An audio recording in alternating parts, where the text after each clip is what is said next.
Hi, I am Vivek with Learn with Vivekanand. In this video, I am going to be talking about the management of the diabetes mellitus. In this video, clear your the concept related to the management of the diabetes mellitus in both language, Hindi and English. First of all, ask you one question: what is diabetes mellitus? It is the metabolic disorders in which the high level of the blood glucose due to the defects in insulin productions and insulin actions or both.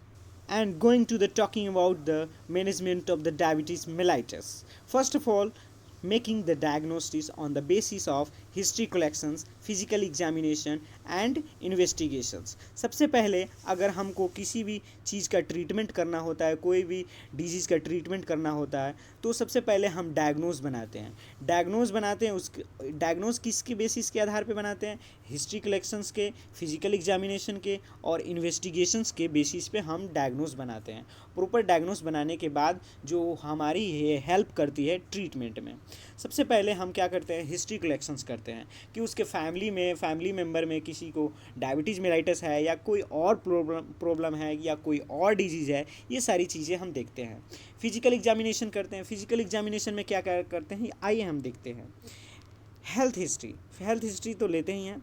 Physical examination में complete physical examinations करते हैं जिसमें weight और waist, body mass index, body mass यानी BMI जो होती है हमारी बॉडी के हाइट के अकॉर्डिंग, वेट के अकॉर्डिंग, हाइट के अकॉर्डिंग, ये कितनी हाइट के अकॉर्डिंग कितनी वेट होनी चाहिए, ये सब चीज़ें हमको कैलकुलेट कराती है.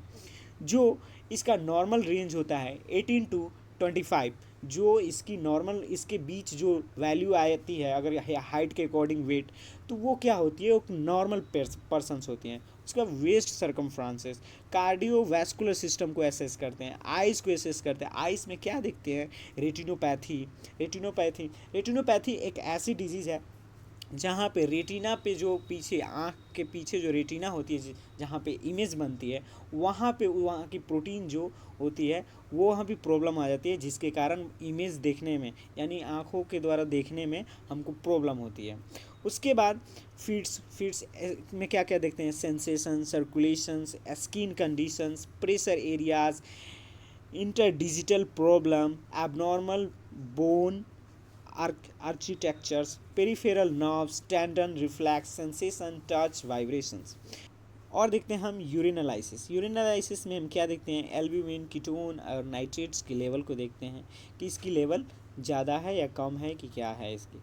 उसके बाद इन्वेस्टिगेशन क्या क्या चीज़ों के करते हैं? 4 चीज़ के इन्वेस्टिगेशन करेंगे हम. एक फास्टिंग ब्लड ग्लूकोज, एक पोस्ट पैरेंडियल ब्लड शुगर और HbA1c. उसके बाद lipid profile to diagnose the dyslipidemia. उसके बाद RBS random blood sugar check करेंगे. फास्टिंग प्लाज्मा ग्लूकोज देख लेते हैं. फास्टिंग प्लाज्मा ग्लूकोज कैसे हम टेस्ट करते हैं? Fasting plasma glucose tolerance test इसको कहा जाता है. नो फूड्स और drinks 8 to 12 hour prior to the test. इस fasting plasma glucose tolerance test में 8 से 12 घंटे पहले नहीं खाया जाता है. उसको खाना नहीं दिया जाता है, खाली पेट रखा जाता है. यानी अगर शाम को खाना खाते हैं तो सुबह में ही ये सैंपल हम लेते हैं ताकि रात भर में स्टमक पूरी खाली हो जाए और ब्लड में ग्लूकोज का लेवल जो हो कम हो, और उसी के अकॉर्डिंग हम देखते हैं. Blood is drain and tested for the level of the glucose in the blood. High blood glucose level potential diabetes. अगर इसमें हाई ब्लड ग्लूकोज लेवल है यानी पोटेंशियल डायबिटीज़ है. देखिए, नॉर्मल जो ब्लड शुगर है हम कि खाना खाने के 1 से 2 घंटे या 2.5 घंटे बाद नॉर्मल हमारी ब्लड ग्लूकोज लेवल हो जाती है, यानी बिलो द 100 या अराउंड द 100 रहती है. लेकिन अगर वहीं खाना खाने के बाद, मील लेने के बाद, अगर 2-2.5 घंटे बाद भी, 3 घंटे बाद भी अगर ब्लड के ग्लूकोज का लेवल हाई है तो यानी डायबिटीज़ मेलाइटस की प्रॉब्लम है वहाँ पे. तो उसके बाद फास्टिंग ब्लड शुगर, यही चीज़ है. Persons to the tested should be on the normal diet for at least 3 days prior to the testing. The test should be done after the overnight fast and 8 to 10 hours, including the tea, coffee should be consumed. No, मतलब इसमें tea coffee कुछ नहीं लेना है, 8 से 10 घंटे पहले कुछ नहीं खाना है, उसके बाद मतलब खाली है स्टमक, पेट खाली रहना चाहिए। ये तब उसको टेस्ट में हम ब्लड सैंपल लेते हैं, तब ब्लड ग्लूकोज का लेवल उसमें चेक करते हैं। ये क्या होता है फास्टिंग सीरम ग्लूकोज, इसमें diagnosis below the 110 the normal, between the 110 to the 126 pre-diabetes, above the 126 the diabetes must be the confined with a second fasting test.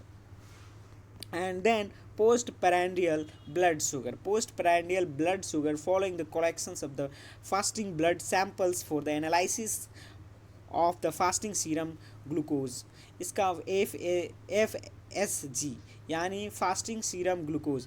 Patient is advise to the have a normal meal returns to the clinic after the 2 hours following the meal. खाना खाने के 2 घंटे बाद अगर blood की glucose की level normal रहती है, यानी डायबिटिक पेशेंट नहीं है, उसकी मेटाबॉलिज्म सही है, उसकी इंसुलिन वर्क कर रही है, उसकी पेनक्रियाज वर्क कर रही है, लेकिन जब वहीं खाना खाने के 2 घंटे बाद अगर ब्लड की ग्लूकोज 200 से हाई है, 200 से हाई है, तो यानी वो ब्लड में ग्लूकोज का लेवल हाई होने के कारण उसमें डायबिटीज़ मेलाइटस है, यानी पेनक्रियाज के सेल्स जो अच्छे से काम नहीं कर रहे हैं, जिसके कारण इंसुलिन की प्रोडक्शंस नहीं हो रही है, या कोई और प्रॉब्लम हो सकती है। उसके बाद नॉर्मल जो बिलो द 114 mg/dl होती है। उसके बाद 140 to 200 mg/dl pre diabetic conditions होती है। More than the 200 mg/dl diabetic patient हो जाता है उसमें। जब अगर हमारी वैल्यूज़ 200 mg/dl होती है यानी डायबिटिक है। And glucose tolerance test, in this the glucose tolerance test is the test they measure the body's ability to store the glucose by the removing it from the blood। ये measure करती है कि कितनी देर तक ये store रखती है और उसके बाद कितनी देर के बाद मतलब कुछ देर के बाद ये ब्लड में से ग्लूकोज की लेवल हट जाती है, ब्लड से ग्लूकोज की हट जाती है। आफ्टर द फास्टिंग ओवरनाइट, पूरी रात अगर फास्टिंग रखें, उसके बाद सुबह में हम क्या करें कि 25 ग्राम जो कंसनट्रेटेड शुगर है वो हम पेशेंट को दे दें और आवरली हम सैंपल लेने लगे और आवरली हम ब्लड में ग्लूकोज का लेवल देखने लगे। अगर आवरली 1 घंटे में जितनी ब्लड में ग्लूकोज की लेवल आई है वो 2 घंटे में जाकर 2 घंटे बाद अगर देखते हैं उससे 1 घंटे वाली से 2 घंटे वाली जो ब्लड के ग्लूकोज का लेवल है वो कम है, यानी 2 या 3 घंटे के बाद ब्लड में ग्लूकोज का लेवल नॉर्मल हो जाती है, यानी वो डायबिटिक पेशेंट नहीं है, वो एक इन्वेस्टिगेशन ऐसा है जो नॉर्मल पेशेंट है। एंड देन HbA1c ये भी एक टेस्ट है जिसमें person tested should be on the normal diet for at least the 3 days prior to the testing, and test should be done after the overnight fast and 8 to 10 hours। overnight पूरी रात को हम fasting रखेंगे तब सुबह में इसको confined करेंगे इसके द्वारा। इसमें 4 to 6 जो परसेंट होती है 4 to 6% होती है normal dose without the diabetes. अगर 4 to 6% है इसकी वैल्यू HbA1c की, तो यानी वो नॉर्मल है। 6.1 to 7 यानी target range of the diabetic है। More than the 7 then poor control of the blood glucose। And the lipid profile test is the very essential and important component of the investigations of the diabetes mellitus, and the LDL level is less than the 100 is the normal range। Serum triglyceride is less than the 115 is the optimum range of the triglycerides in the blood। HDL is less than the 40 and more than the 16 is high and less than the 40 is low। Urinalysis, then a urinalysis glycosuria and ketone bodies। glycosuria that means the urine with the glucose. जब glucose में urine में glucose के साथ जब urine pass out होती है तो उसको ग्लाइकोसीरिया कहा जाता है। कीटोन बॉडीज़ यानी जब हमारी यूरिन में कीटोन बॉडीज़ पास आउट होती है, यानी जब हमारी बॉडी जो होती है ग्लूकोज जो है वो ब्लड से नहीं लेती, वो अदर दैन द कार्बोहाइड्रेट बनाने लगती है। जैसे प्रोटीन से अगर हम ग्लूकोज बनाने लगती है तो उसमें कीटोन बॉडीज़ रिलीज़ होती है। फैटी एसिड से अगर वहाँ पे ग्लूकोज लेने लगती है, फैटी एसिड से अगर ग्लूकोज लेने लगती है हमारी बॉडी के सेल्स, तो वहाँ पे कीटोन बॉडीज़ रिलीज़ होती है। और वहीं ब्लड में उसकी लेवल हाई हो जाती है। Management of the diabetes mellitus through the monitoring करेंगे ABCDEFGHI। A1C लेवल यानी estimated beverage blood sugar level, BS यानी blood sugar level, blood pressure, C that means the cholesterol, D that mean the diabetic education, E that mean eye examination, F that means food examination, G that means the blood glucose examinations, H that means health, I that means indications of the referrals. And then the five component of the management of the diabetes mellitus. The five first one the nutrition, exercise, monitoring, drugs, educations. Very essential component of the management of the diabetes mellitus. Management of the diabetes mellitus through the medical nutrition therapy, oral hypoglycemic therapy, and last one is insulin. First of all, the diet. I am previous video I am talked about the